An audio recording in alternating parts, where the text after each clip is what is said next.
এই লেখাটা অনেক আগের। এই লেখাটা 2019 সালের।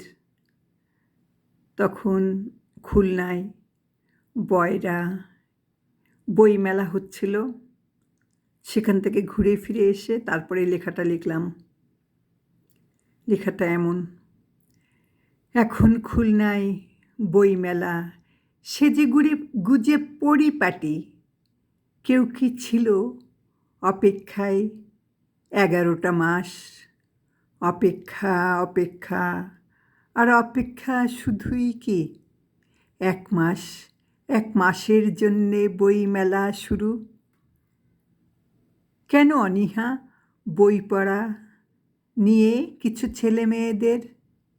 এই এখন ছেলেমেয়েরা কজনই বা বই পড়ে? তবুও কবি লেখকদের খুব ইচ্ছা মনের মাঝে যে এই পৃথিবীর মাঝে কত যে জীবনের কাহিনী চাপা আছে। লোভ লালসা, সুখ দুঃখ, রাগ নিয়ে মনের কথা পড়ুক, জানুক, ইন্টারনেটে ছড়িয়ে দিক।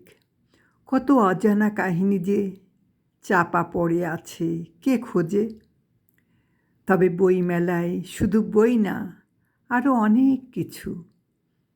কখনো যদি মনে পড়ে, আসতে পারো জ্ঞানের চর্চা এই বইমেলা খুলনায়। বিলুপ্ত অজানা কাহিনী তোমরাও পারো তুলে ধরতে। তবে আমি আসি এখানেই। এখন সুখ খুঁজি, স্বস্তি ও ভালোবাসা, প্রেমের বাঁধন এখানে আছে, টের পাই। জীবনে অনেক শ্রাবণ ঝরেছে, যুদ্ধ দুর্ভিক্ষ, অনেকটা সুখ নিয়েছিল কেড়ে যে। অসময়কে সময় বানিয়ে সুখ ছোঁয়া চাই। ছেলেমেয়েরা রঙিন শাড়ি চুড়ি পরে ঘুরে বেড়ায়, এখন ওদেরকে দেখেই সুখ ছুঁয়ে পাই যে। ছিল না বলেই হয়নি পাওয়া, এখন যা আছে তাই অনেক রকম। মুখ দেখি, রং দেখি, কত কারুকাজ। এই এখানে স্বাধীন স্বাধীন আমরা সবাই।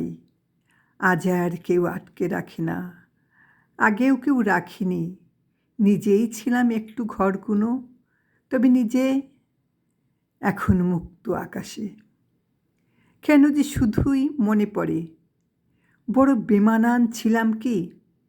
তবে কি এখন সাহসী যোদ্ধা হতে পেরেছি? নিজের কবিতা নিজেই স্টেজে উঠে বলা হয়, বিজয় ছিনিয়ে এনেছি নিজেই এখন। আর তার প্রেমে, তার ভালোবাসার মনের ঘরে এখন আর ভাব হয় না অবলা অপয়া বলে। জয়িতা হতে হবে, না হলে যে হেরে যেতে হবে। বলতে শিখেছি, লিখতে শিখেছি এখন। চোখ দেখে মানুষ চিনতে শিখেছি তেমন করে, কবিতার মতন। এখন কোনো কারচুপি নেই, কোনো লোভ লালসার দৃষ্টি, ক্ষোভ আছে কি তাদের জন্যে? তবে সরলতার কথা এলোমেলো বলা হয়। লেখাটা অনেক বড় হয়ে যাচ্ছে, এখানেই শেষ করে দিই। সবটুকু নাইবা পড়লাম।